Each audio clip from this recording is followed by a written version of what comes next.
ಒಂದೇ ರೀತಿಯ ತಿಂಡಿಗಳನ್ನು ತಿಂದು ಬೋರ್ ಆಗಿದೆಯಾ? ಬನ್ನಿ ಹಾಗಿದ್ರೆ ಇವತ್ತೊಂದು ಡಿಫ್ರೆಂಟ್ ಆಗಿರುವಂತಹ ಒಂದು ರೆಸಿಪಿಯೊಂದಿಗೆ ನಾನು ಬಂದಿದ್ದೀನಿ. ಇದು ಸ್ವೀಟ್ ಕಾರ್ನ್ ಅಥವಾ ಜೋಳದಿಂದ ಮಾಡಿರುವಂತಹ ಕಡುಬು. ಹಾಯ್ ಫ್ರೆಂಡ್ಸ್, ಎಲ್ಲರಿಗೂ ನಮಸ್ಕಾರ. ವೆಲ್ಕಮ್ ಟು ಸಂತೃಪ್ತಿ ಕಿಚನ್. ಬೆಳಗಿನ ತಿಂಡಿಯಾಗಿಯೂ ಸಂಜೆಯ ಸ್ನ್ಯಾಕ್ಸ್ ಆಗಿಯೂ ಸಹ ನೀವು ಇದನ್ನು ಮಾಡಿ ನೋಡ್ಬೋದು. ಆರೋಗ್ಯಕರವಾಗಿರುವಂತಹ ರೆಸಿಪಿ, ತುಂಬಾ ರುಚಿಯಾಗಿರುತ್ತೆ. ಹಾಗೆ ಮಾಡೋ ವಿಧಾನ ಸಹ ಸ್ವಲ್ಪ ಬೇರೆಯೇ ಇದೆ. ವಿಡಿಯೋವನ್ನು ಸ್ಕಿಪ್ ಮಾಡದೆ ಪೂರ್ತಿಯಾಗಿ ನೋಡಿ. ಈ ರೆಸಿಪಿಯಲ್ಲಿ ನಾನು ರುಚಿಯಾಗಿರುವಂತಹ ಚಟ್ನಿ ರೆಸಿಪಿಯನ್ನು ಸಹ ಶೇರ್ ಮಾಡಿದ್ದೀನಿ. ಈ ಕಾರ್ನ್ ಕಡುಬನ್ನು ಹೇಗೆ ಮಾಡೋದು ಅಂತ ನೋಡೋಣ. ಇದನ್ನು ಮಾಡೋದಕ್ಕೆ ನಾನು 2 ಜೋಳವನ್ನು ತೊಗೊಂಡಿದ್ದೀನಿ. ಈ ರೀತಿ ಸಿಪ್ಪೆ ಸಮೇತವಾಗಿರುವಂತಹ ಜೋಳವನ್ನೇ ತಗೊಳ್ಳಿ. ಈ ಸಿಪ್ಪೆ ನಮಗೆ ಬೇಕಾಗತ್ತೆ. ಯಾಕೆ ಅಂತ ನಾನು ವಿಡಿಯೋದಲ್ಲಿ ನಿಮಗೆ ವಿವರಿಸ್ತಾ ಹೋಗ್ತೀನಿ. ಸ್ವಲ್ಪ ನಿಧಾನಕ್ಕೆ ಇದು ಹರಿದೇ ಇರೋ ಥರ ನೀವು ಬಿಡಿಸ್ಕೋಬೇಕಾಗತ್ತೆ. ಸಾಮಾನ್ಯವಾಗಿ ಇದು ಎಲ್ಲರಿಗೂ ಗೊತ್ತಿದ್ದೇ ಇರುತ್ತೆ. ಜೋಳ ಅಂತಾರೆ, ಅಮೆರಿಕನ್ ಸ್ವೀಟ್ ಕಾರ್ನ್ ಅಂತ ಸಹ ಹೇಳಿ ಕರೀತಾರೆ ಇದಕ್ಕೆ. ನಾನು 2 ಅಮೆರಿಕನ್ ಸ್ವೀಟ್ ಕಾರ್ನ ತಗೊಂಡು ಈ ಸಿಪ್ಪೆನೆಲ್ಲ ಈ ರೀತಿ ನೋಡಿ ತೆಗೆದಿಟ್ಕೊಂಡಿದ್ದೀನಿ. ನಂತರ ಈ ಜೋಳವನ್ನು ಪೂರ್ತಿಯಾಗಿ ಬಿಡಿಸ್ಕೋಬೇಕಾಗತ್ತೆ. 2 ಭಾಗ ಮಾಡಿಬಿಟ್ಟು ನಿಮಗೆ ಈಸಿಯಾಗಿ ಜೋಳ ಬಿಡಿಸೋದಕ್ಕೆ ಬರುತ್ತೆ. ಆದಷ್ಟು ಎಳೆಯದಾಗಿರುವಂತಹ ಜೋಳವನ್ನು ತಗೊಳ್ಳಿ. ಬಲ್ತಿದ್ರೆ ಅಷ್ಟು ಚೆನ್ನಾಗಾಗಲ್ಲ. ನೋಡಿ, ಪೂರ್ತಿಯಾಗಿ ನಾನು ಬಿಡಿಸ್ಕೊಂಡಿದ್ದೀನಿ. ಇಷ್ಟು ಜೋಳ ನನಗೆ ಸಿಕ್ಕಿದೆ.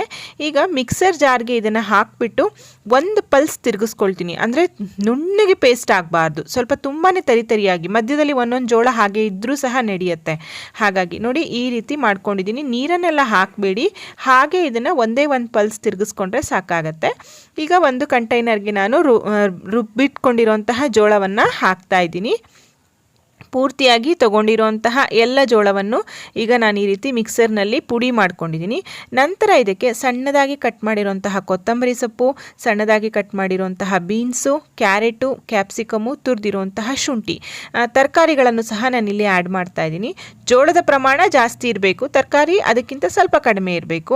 ಎಲ್ಲದನ್ನು ಈ ರೀತಿ ಸಣ್ಣದಾಗಿ ಕಟ್ ಮಾಡ್ಕೊಳ್ಳಿ, ಚೆನ್ನಾಗಿರುತ್ತೆ ಆವಾಗ. ಇವಾಗ ಇದಕ್ಕೆ ಒಂದು 4-5 ಸಣ್ಣದಾಗಿ ಕಟ್ ಮಾಡಿರುವಂತಹ ಹಸಿಮೆಣಸಿನಕಾಯಿ, ರುಚಿಗೆ ತಕ್ಕಷ್ಟು ಉಪ್ಪನ್ನು ಹಾಕ್ತಾ ಇದ್ದೀನಿ. 1 ದೊಡ್ಡ ಚಮಚದಷ್ಟು ಎಣ್ಣೆಯನ್ನು ಹಾಕ್ತಾ ಇದ್ದೀನಿ. ಇದು ಎಣ್ಣೆ ಹಾಕೋದ್ರಿಂದ ಸ್ವಲ್ಪ ಲಘುವಾಗಿ ಬರುತ್ತೆ ಅಂತ ಅಷ್ಟೇ. ನಂತರ ಇದಕ್ಕೆ ಉಪ್ಪಿಟ್ಟು ರವೆಯನ್ನು ತೊಗೊಂಡಿದ್ದೀನಿ. ಇದು ಹುರಿದೇ ಇರೋಂತಹ ರವೆ, ಹುರಿದಿರೋದಾದರೂ ಪರವಾಗಿಲ್ಲ, ಹುರಿದೇ ಇರೋದಾದರೂ ಪರವಾಗಿಲ್ಲ. 3 ದೊಡ್ಡ ಚಮಚದಷ್ಟು ಹಾಕ್ತಾ ಇದ್ದೀನಿ. ಕಲಿಸ್ತಾ ನೀವು ಹದವನ್ನು ನೋಡಿಕೊಂಡು ಹಾಕ್ಕೊಳ್ಳೋದು ಒಳ್ಳೆಯದು. ಇಲ್ಲಿ ನೋಡಿ, ಅದೇ ಅಳತೆಯಲ್ಲಿ ಈ ದೊಡ್ಡ ಚಮಚದಲ್ಲಿ 3 ಚಮಚದಷ್ಟು ಅಕ್ಕಿ ಹಿಟ್ಟನ್ನು ಹಾಕ್ತಾ ಇದ್ದೀನಿ. ಹಾಕಿಬಿಟ್ಟು ಇದನ್ನು ಇವಾಗ ನಾನು ನೀಟಾಗಿ ಕಲಿಸ್ಕೋತೀನಿ. ಪೂರ್ತಿಯಾಗಿ ಇದಕ್ಕೆ ಉಪ್ಪು, ಖಾರ ಮತ್ತು ನಾವೇನು ಹಾಕಿದ್ದೀವಿ ರವೆ ಮತ್ತು ತರಕಾರಿ ಎಲ್ಲದು ಚೆನ್ನಾಗಿ ಮಿಕ್ಸ್ ಆಗಬೇಕು. ಏನಪ್ಪ ಇದು ಡಿಫ್ರೆಂಟ್ ಆಗಿದೆ ಅಂತ ಯೋಚನೆ ಮಾಡ್ತಾ ಇದ್ದೀರಾ? ಹೌದು ಫ್ರೆಂಡ್ಸ್, ಖಂಡಿತ ಇದು ಒಂಥರ ಡಿಫ್ರೆಂಟ್ ಆಗಿರೋ ರೆಸಿಪಿ, ಹಾಗೆ ಅಷ್ಟೇ ರುಚಿಯಾಗಿರುವಂತಹ ರೆಸಿಪಿ. ಮಕ್ಕಳಿಗೆ ತುಂಬ ಇಷ್ಟ ಆಗುತ್ತೆ. ಈ ಜೋಳದಿಂದ ಮಾಡಿರುವಂಥದ್ದು ಸಾಮಾನ್ಯವಾಗಿ ಮಕ್ಕಳಿಗೆ ಇಷ್ಟ ಆಗುತ್ತೆ. ಮತ್ತು ಈ ಸ್ವೀಟ್ ಕಾರ್ನಲ್ಲಿ ಆ ಸಿಹಿ ಅಂಶ ಏನಿರುತ್ತೆ ಅದೊಂಥರ ಒಳ್ಳೆ ರುಚಿಯನ್ನು ಕೊಡುತ್ತೆ. ನೋಡಿ ನಾನು ಇವಾಗ ಇದನ್ನು ಕೈಯಿಂದನೇ ನೀಟಾಗಿ ಕಲಿಸ್ಕೊತಾ ಇದ್ದೀನಿ. ಇದಕ್ಕೆ ನೀರು ಬೇಕಾಗೋದಿಲ್ಲ. ಅಂದರೆ ನಾವು ಜೋಳವನ್ನು ಈಗ ಮಿಕ್ಸಿಯಲ್ಲಿ ಪುಡಿ ಮಾಡ್ಕೊಂಡಿರೋದ್ರಿಂದ ಅದರಲ್ಲೇ ಮಾಯ್ಶ್ಚರ್ ಕಂಟೆಂಟ್ ಇರುತ್ತೆ. ಆದರೂ ಈ ಬ್ಯಾಟರ್ ಸ್ವಲ್ಪ ಗಟ್ಟಿಯಾಗಿ ಇದೆ. ಸೊ ನಾನೇನು ಮಾಡ್ತಾ ಇದ್ದೀನಿ, ಒಂದು 3 ಚಮಚದಷ್ಟು ಮೊಸರನ್ನು ಹಾಕೋತಾ ಇದ್ದೀನಿ. ಮೊಸರನ್ನು ಹಾಕೋದ್ರಿಂದ ತುಂಬ ಲಘುವಾಗಿ ಸ್ಮೂತಾಗಿ ಬರುತ್ತೆ ಕಡುಬು ಅಂತ ಅಷ್ಟೇ.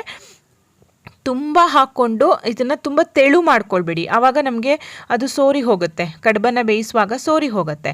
ಹಾಗಾಗಿ ನಾವೀಗ ದಪ್ಪ ರವಾ ಇಡ್ಲಿ ಹಿಟ್ಟೆಲ್ಲ ಇರುತ್ತಲ್ಲ ಆ ಥರ, ಅಥವಾ ನೀವು ತುಂಬ ತೆಳುವಾಗಿ ರವಾ ರೊಟ್ಟಿ ಎಲ್ಲ ಮಾಡುವಾಗ ಯಾವ ರೀತಿ ಕಲಿಸ್ಕೋತೀವಿ ನೋಡಿ, ಆ ಹದದಲ್ಲಿ ಇದ್ದರೆ ಸಾಕು. ಇವಾಗ ಇದು ಕರೆಕ್ಟಾಗಿ ಇದೆ. ಇದಕ್ಕೆ 1 ಚಿಟಿಕೆಯಷ್ಟು ಅಡುಗೆ ಸೋಡಾವನ್ನು ಸೇರಿಸ್ತಾ ಇದ್ದೀನಿ. ಸ್ವಲ್ಪ ಪಲ್ಫಿಯಾಗಿ ಮೃದುವಾಗಿ ಬರುತ್ತೆ ಸೋಡಾವನ್ನು ಸೇರಿಸೋದ್ರಿಂದ. ನಿಮಗೆ ಇಷ್ಟ ಆಗದೆ ಹೋದರೆ ಸೋಡಾವನ್ನು ಸೇರಿಸೋದೇನು ಬೇಕಾಗಿಲ್ಲ. ಒಂದು 15 ನಿಮಿಷ ನೆನೆಯೋದಕ್ಕೆ ಬಿಟ್ಟರೆ ಆಯಿತು. ಈಗ ಇದನ್ನು ನೀಟಾಗಿ ನಾನು ವಾಶ್ ಮಾಡಿ ಇಟ್ಕೊಂಡಿದ್ದೀನಿ. ಈ ಜೋಳದ ಎಲೆಗಳ ಏನಿತ್ತು ಮೇಲ್ಗಡೆ ಅದನ್ನು ನೀಟಾಗಿ ಈ ರೀತಿ ವಾಶ್ ಮಾಡಿ ಇಟ್ಕೊಂಡು ಈಗ ಅದೇ ಎಲೆಯಲ್ಲಿ ನಾನು ಕಡುಬನ್ನು ಮಾಡ್ತಾ ಇದ್ದೀನಿ. ಇದರಿಂದ ಮಾಡೋದ್ರಿಂದ ಒಂಥರ ಆ ಜೋಳದ ಪರಿಮಳ ಬರುತ್ತೆ ನಮಗೆ ಅಂತ ಅಷ್ಟೇ, ಮತ್ತಿನ್ನೇನು ಅಲ್ಲ. ಇವಾಗ ತೆಳುವಾಗಿ ಇದನ್ನು ಹರಡ್ಕೊಳ್ಳಿ. ನೋಡಿ, ಅದಕ್ಕೆ ನಾನು ಹೇಳಿದ್ದು ಬ್ಯಾಟ್ರಿ ಇಷ್ಟೇ ಗಟ್ಟಿಯಾಗಿ ಇರಬೇಕು. ತುಂಬ ನೀರಾಗಿಬಿಟ್ರೆ ಸೋರಿ ಹೋಗುತ್ತೆ. ಹಾಗಾಗಿ ಈ ರೀತಿ ಮಧ್ಯದಲ್ಲಿ ಹಿಟ್ಟನ್ನು ಹಾಕಿ ಆ ಕಡೆ ಈ ಕಡೆ ಫೋಲ್ಡ್ ಮಾಡಿ ಉಲ್ಟಾ ಮಾಡಿ ಇಟ್ಬಿಟ್ರೆ ಇದು ಸೋರಿ ಹೋಗೋದಿಲ್ಲ. ನೋಡಿ, ನಾನು ಈ ರೀತಿ ಫೋಲ್ಡ್ ಮಾಡ್ತಾ ಇದ್ದೀನಿ. ಇನ್ನೊಂದ್ಸಲ ತೋರಿಸ್ತಾ ಇದ್ದೀನಿ. ಈ ಹಿಟ್ಟನ್ನು ಸ್ವಲ್ಪ ತೆಳುವಾಗಿ ಹರಡ್ಕೊಳ್ಳಿ, ಆವಾಗ ಕಡುಬು ಸಹ ತೆಳುವಾಗಿ ಬರುತ್ತೆ. ಆ ಕಡೆ ಈ ಕಡೆ ಫೋಲ್ಡ್ ಮಾಡಿ ಈ ರೀತಿ ಉಲ್ಟಾ ಮಾಡಿ ಇಟ್ಬಿಟ್ರೆ ಆಯಿತು. ಎಲ್ಲದನ್ನು ನಾನು ಈ ರೀತಿ ಮಾಡ್ಕೊಂಡಿದ್ದೀನಿ. ಇದು ಸಾಕಾಗಲೇ ಇಲ್ಲ ನಿಮಗೆ, ಏನಾದರೂ ಕಿತ್ತೋಗುವಾಗ ಹರಿದೋಯ್ತು, ಇದರಲ್ಲಿ ಹಾಕೋಕೆ ಬರ್ತಾ ಇಲ್ಲ ಅಂತಂದರೆ ನಿಮ್ಮ ಹತ್ರ ಬಾಳೆ ಎಲೆ ಇದ್ದರೆ ಬಾಳೆ ಎಲೆಯಲ್ಲೂ ಸಹ ನೀವು ಹಾಕ್ಕೋಬೋದು. ಅದು ಇಲ್ಲ ಅಂತಂದರೆ ಇಡ್ಲಿ ತಟ್ಟೆಯಲ್ಲೇ ಡೈರೆಕ್ಟಾಗಿ ನಾವು ಈಗ ರವಾ ಇಡ್ಲಿಯನ್ನೆಲ್ಲ ಯಾವ ರೀತಿ ಬೇಯಿಸ್ತೀವಿ ನೋಡಿ, ಆ ರೀತಿ ಸಹ ನೀವು ಬೇಯಿಸ್ಕೊಳ್ಬೋದು. ಆದರೆ ಇದೊಂಥರ ಇನೋವೇಟಿವ್ ಆಗಿದೆ, ಮಕ್ಕಳಿಗೂ ಸಹ ಖುಷಿ ಆಗುತ್ತೆ, ಅಮ್ಮ ಏನೋ ಹೊಸದು ಮಾಡಿದ್ದಾಳೆ ಅಂತ. ಹಾಗಾಗಿ ನಾನು ಈ ರೀತಿ ಮಾಡಿದ್ದೀನಿ. ಇವಾಗ ಇದನ್ನು ಸ್ಟೀಮ್ ಕುಕ್ ಮಾಡ್ಕೊಳ್ಳೋಣ. ತೂತ ಪಾತ್ರೆ ಏನಿರುತ್ತೆ, ಪ್ಲೇಟ್ ಏನಿರುತ್ತೆ, ಅದಕ್ಕೆ ಸ್ವಲ್ಪ ಎಣ್ಣೆಯನ್ನು ಸವರ್ಕೊಂಡು ಅಡಿಯಲ್ಲಿ ನೀರು ಹಾಕಿದ್ದೀನಿ ನಾನು. ಇದನ್ನು ಒಂದು 10ರಿಂದ 15 ನಿಮಿಷ ಮಾಮೂಲಿ ಇಡ್ಲಿನೆಲ್ಲ ಎಷ್ಟು ಬೇಯಿಸ್ಕೊಳ್ತೀವೋ ಅಷ್ಟು ಬೇಯಿಸ್ಕೊಂಡ್ರೆ ಸಾಕು. ತುಂಬ ಬೇಗನೆ ಬೇಯುತ್ತೆ ಫ್ರೆಂಡ್ಸ್ ಇದು. ಇದನ್ನು ಕ್ಲೋಸ್ ಮಾಡಿ ಒಂದು 15 ಮಿನಿಟ್ಸ್ ನಾವು ಸ್ಟೀಮ್ ಕುಕ್ ಮಾಡೋಣ. ಇದು ಕುಕ್ ಆಗೋದ್ರೊಳಗೆ ನಾನು ಇದಕ್ಕೊಂದು ರುಚಿಯಾಗಿರುವಂತಹ ಚಟ್ನಿ ಏನು ಹೇಗೆ ಮಾಡಿದ್ದೀನಿ ಅಂತ ತೋರಿಸ್ತೀನಿ. ಒಂದು 3/4 ಕಪ್ನಷ್ಟು ತೆಂಗಿನಕಾಯಿ ತುರಿಯನ್ನು ಮಿಕ್ಸರ್ ಜಾರ್ಗೆ ಹಾಕಿ 2 ಚಮಚದಷ್ಟು ಹುರ್ಗಡ್ಲೆಯನ್ನು ಹಾಕ್ತಾಯಿದ್ದೀನಿ. ಖಾರಕ್ಕೆ ಒಂದು 3-4 ಹಸಿ ಮೆಣಸಿನಕಾಯಿ ಮತ್ತು ರುಚಿಗೆ ತಕ್ಕಷ್ಟು ಉಪ್ಪು, ಸ್ವಲ್ಪ ಹುಣಸೆ ಹಣ್ಣು, ಹಾಗೆ 1 ಹಿಡಿಯಷ್ಟು ಪುದೀನ ಸೊಪ್ಪು. ಇಲ್ಲಿ ಪುದೀನ ಸೊಪ್ಪು ಹಾಕಿದ್ರೆ ತುಂಬ ಚೆನ್ನಾಗಿರುತ್ತೆ ಫ್ಲೇವರು ಚಟ್ನಿಗೆ. ಮತ್ತು ಸ್ವಲ್ಪ ಖಾರ ಮುಂದಾಗಿರಬೇಕು ಈ ಚಟ್ನಿ, ಯಾಕೆಂದರೆ ಸ್ವೀಟ್ ಕಾರ್ನ್ ಆಗಿರೋದ್ರಿಂದ ಕಡುಬು ಸ್ವಲ್ಪ ಸಿಹಿಯಾಗಿ ಇರುತ್ತೆ ಹಾಗಾಗಿ.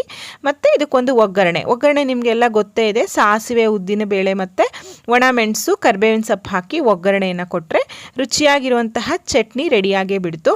ಪುದೀನ ಫ್ಲೇವರ್ನೊಂದಿಗೆ ಈ ಚಟ್ನಿ ಈ ಕಡುಬಿಗೆ ಒಳ್ಳೆ ಕಾಂಬಿನೇಷನ್ ಅಂತ ನಂಗೆ ಅನಿಸುತ್ತೆ.